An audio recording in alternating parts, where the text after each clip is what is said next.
राम मंदिर का निर्माण, राफ्ट की ढलाई पूरी। नींव के ऊपर 1.5 मीटर की राफ्ट की ढलाई पूरी हुई। 30 ब्लॉक में ढाली गई है राफ्ट। इसके सूखने में लगेगा वक्त। राफ्ट के सूखने के बाद होगा मंदिर के अधिष्ठान का निर्माण। प्लिंथ यानी अधिष्ठान का निर्माण अप्रैल तक पूरा करने का है लक्ष्य। अयोध्या में भगवान श्री राम का निर्माणाधीन मंदिर हर सुबह नए रंग रूप में दिखता है।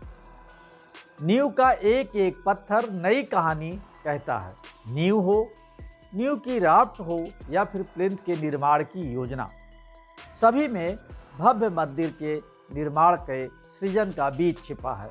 नींव के बाद अब राफ्ट की ढलाई हो चुकी है। इसके सूखने में करीब 1 माह का वक्त लगेगा। इसके बाद इस मजबूत चट्टान पर मंदिर की प्लिंथ यानी मंदिर के अधिष्ठान का निर्माण कार्य शुरू होगा। प्लिंथ यानी स्तंभ के नीचे के हिस्से के ऊपर ही राम मंदिर का गर्भगृह आकार लेगा। 2022 का ये साल पूरा होते होते गर्भगृह के निर्माण को पूरा करने का लक्ष्य रखा गया है। इसी तरह से निर्माण कार्य चलता रहा तो 2023 के दिसंबर तक गर्भगृह में भगवान के दर्शन शुरू हो जाएंगे। राम मंदिर का निर्माण के इस विशेष शो में आइए जानते हैं इस हफ्ते राम मंदिर निर्माण की प्रगति और अयोध्या के विकास यात्रा के बारे में।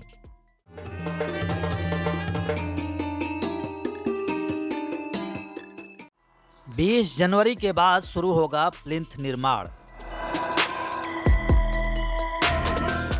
राम मंदिर निर्माण का काम जोरों पर चल रहा है।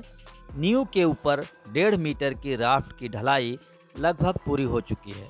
अब राफ्ट को प्राकृतिक रूप से सुखाया जा रहा है।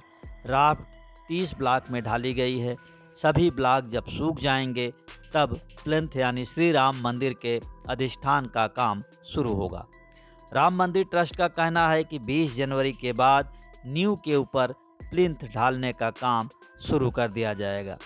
प्लिंथ से राम मंदिर की नींव को और अधिक मजबूती मिलेगी। प्लिंथ 6 मीटर यानी करीब 20 फीट ऊंची होगी।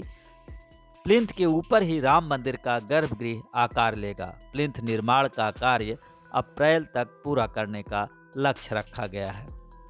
प्लिंथ में 4 गुणा 2 फीट लंबे चौड़े अलग अलग 20 से 22,000 ब्लॉक का प्रयोग किया जाएगा। अधिष्ठान निर्माण का काम पूरा होने के बाद दिसंबर 2023 में मंदिर निर्माण पूर्ण किए जाने का लक्ष्य तय किया गया है। प्लिंथ निर्माण के लिए पहुंचे 65,000 घन फीट पत्थर। राम मंदिर की प्लिंथ के लिए कार्यदायी संस्था ने अब तक 65,000 घन फीट पत्थरों की आपूर्ति कर ली है। इसमें से 30,000 घन फुट पत्थर बेंगलुरु से और तकरीबन 35,000 घन फीट पत्थर मिर्ज़ापुर से मंगाए गए हैं। इसके अलावा करीब 3,000 पत्थरों के ब्लॉक पहले से ही तैयार थे। प्लिंथ के निर्माण में कुल 5 लाख घन फीट पत्थर का प्रयोग किया जाना है। प्लिंथ के किनारे किनारे जोधपुर के पत्थर और बीच में ग्रेनाइट लगाए जाएंगे। बेंगलुरु से ग्रेनाइट से मंदिर का चबूतरा बनेगा। प्लिंथ के निर्माण में कम से कम 4 माह का समय लगेगा। ट्रस्ट सदस्य डॉक्टर अनिल मिश्र ने बताया कि प्लिंथ निर्माण के लिए 2 क्रेन टावर को बहुत पहले ही रामलला परिसर में फिक्स किया जा चुका है। तराशे गए पत्थर इन्हीं क्रेन टावर से निर्धारित स्थान पर उठाकर रखे जाएंगे।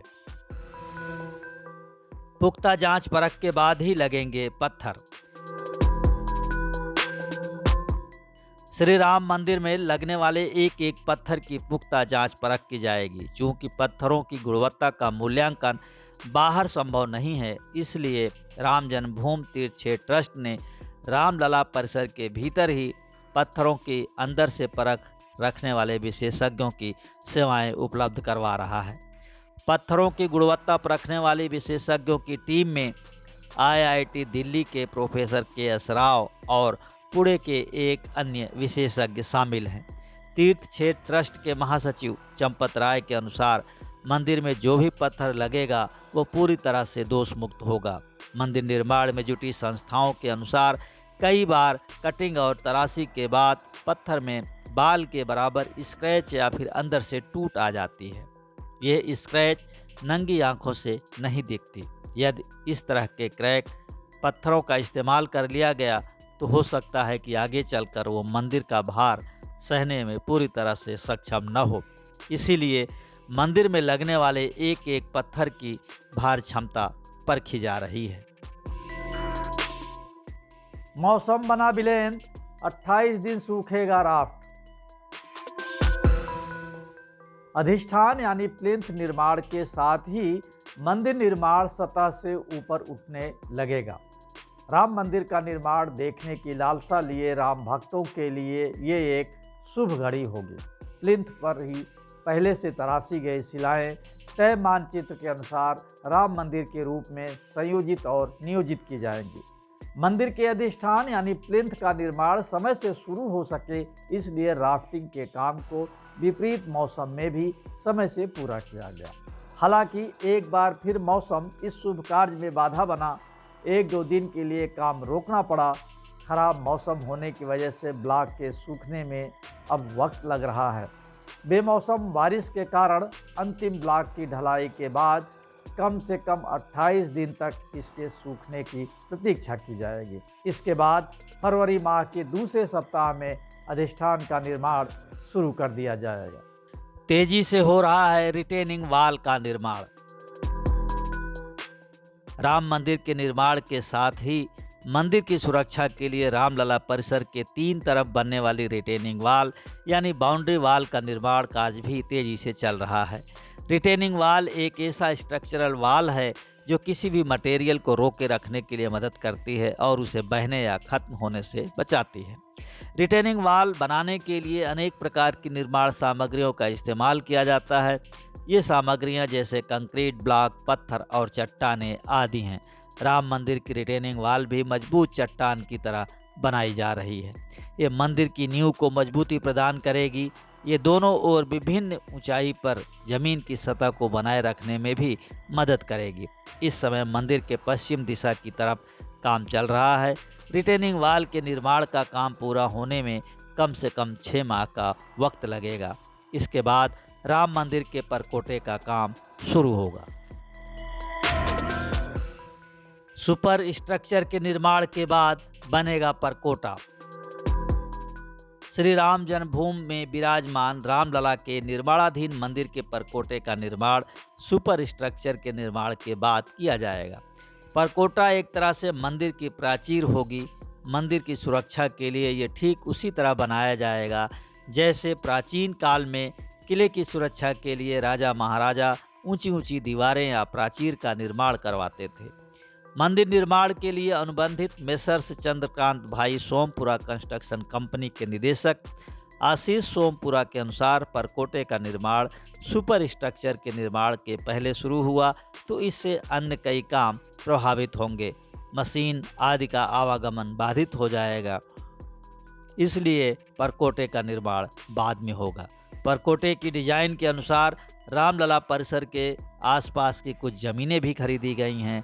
परकोटे के चारों ओर प्रवेश द्वार भी बनाए जाएंगे। परिक्रमा मार्ग के किनारे विकसित होगी कलश कुंज आवासीय योजना।